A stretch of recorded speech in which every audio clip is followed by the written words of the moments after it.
talking about it, I was thinking of, last year, and you might also have heard, this was in March 2023 when this incident happened. And there were some users, and this is, I'm talking about OpenAI. It's one of the largest sort of AI providers, I would call it, with ChatGPT and other systems that it has.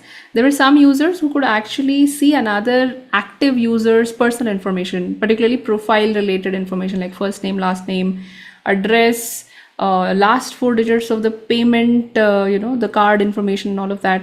A lot of sensitive data that they could actually see. And from time to time, we are also seeing that they can see other people's searches or the questions they're asking ChatGPT and things like that. So my question is, particularly with attacks on AI providers, so whether it is organizations, security teams, normal users, whoever uses it, when the AI provider itself is attacked, it could mean a lot of things. It could mean that your data will be breached because they have your data. It could also mean that when you are in session, some of these things will be stolen. It could mean anything. Or when you're using the API that they are providing, it is vulnerable and hence your product is vulnerable. So there can be a lot of ways in which you as a user can be vulnerable because your AI provider had a data breach or got attacked in this sense. So what can teams do to avoid getting breached? Are there any specific guardrails that we can think of or put when we are building using this or when we are using these kind of systems? So one is, I think, see, these are all connected. So we're getting slowly into the supply chain attack, right? So your vendor is compromised. How do you protect your data? I But tend the to thing get is, back to that, it seems, but yes, I think. yeah, but this is a very special use case of that, which is basically it's not is the vendor owns the data, but I mean not only the vendor, but the solution itself has more intelligent and there's an easier way of getting data out of it. So yeah, I think if you talk about OpenAI or in general LLMs, right? A lot of this use case, the example you're giving is a pure play design problem, right? There's no proper access control. Probably they have not actually thought through, like insecure direct object kind of thing, right? So why should I be able to see someone else's data point? But I think they, take it one step further. There is prompt injection attacks. That is a much bigger problem, which is also there because Can you a lot explain of that a little bit for yeah. the audience? So prompt injection is an attack where so LLM is basically a model, AI model, where you keep asking, you're having a conversation at the end of the day, right? With a model like a Friendly human conversation. being, friendly Yeah. conversation.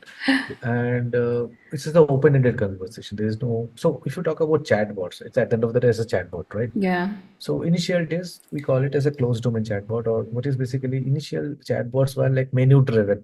If you remember support, a lot of the support chatbot, were Yeah, the initial IVR kind of. IVR based, or even in the website also, like people have chatbots. Even the WhatsApp based when initially it came, chatbots. You see a menu options, and on that you select a menu, and then it will go ahead and do it. Which means I'm restricting my flow of work on a certain level. It's a more of a like a rule based. It's not a open-ended chat. Now with LLM, what happens is now we fed in enough data so that it has a lot of transformers, a lot of different underlying architecture. So it now can do a conversation with you. Now, to do a conversation, it has to understand the form of conversation. And actually, it's a there's a metaphor. We call it as a parrot. It doesn't know what it says. It just thinks that this is a relevant thing to say because it has seen somewhere that it's been said this way. Oh, this is an interesting analogy. So yeah, so it's called the parrot problem, intelligent parrot. I mean, there are a lot of memes are there around this and all this stuff. So the idea is very simple. So let's say if I ask you something, let's say what is the purpose of your life? It actually doesn't answer by knowing that this is the answer. It's been fed in with so many times with different answers of this question, let's say, and these answers were given by different people from different data source it came. It thinks that okay, this is the most probable to Mr. Probabilistic way. This is the right set of word which I have to respond back with to this question. It actually doesn't have an intelligence to know that what I'm saying, right? So as a result, what is happening is a lot of time this data, if you ask the right kind of question. So coming into prompt injection, whatever I'm saying is a prompt at the end of the day. Yeah. So the way it comes is, I'm asking this question only. This actually goes as a prompt, and then it answers back based on the prompt, what is the data it has. Now, The problem comes, prompt injection is where I create the prompt in such a way that I ask the model to do something else which it was not supposed to do. For example, just to give you an example, let's say I have a support chatbot on an e-commerce platform. It's supposed to guide me on what what should be the most possible, the most suitable product I want to buy, or Hmm. maybe help me to troubleshoot on my delivery. It's not supposed to write a source code of a Python program if I ask it. If I can create a prompt in such a way that it actually now writing a Python program for me.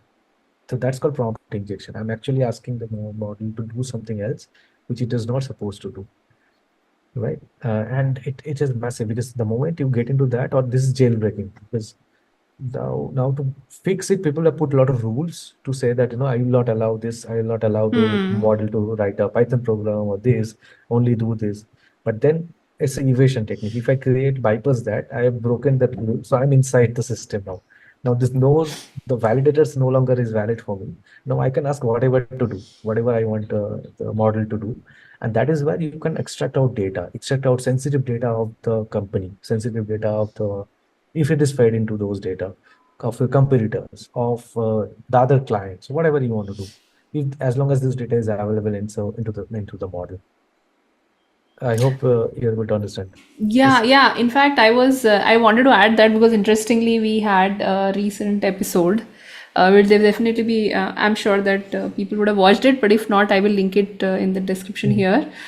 Was with Jason Street, and he was demonstrating that for some of the models where initially they say that, hey, we will not provide you how to hack certain things, and then he bypasses and figures that out, and basically is demonstrating that you can definitely fool them. It takes a few more yes, prompts because you have to build yeah, that and take it around the point, and then go back to where you wanted mm, that specific information, and it gives you that, whether it is code or whether it is information, whether it is whatever. I think it's at a very naive place currently as a model, and I think as they mature, things may become more difficult.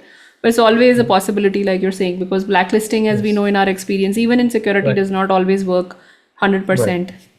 right. Now I will give you a thought. Okay, very interesting thought. And while you're talking, it came to me. Now we're talking about this AI botnet and all this thing.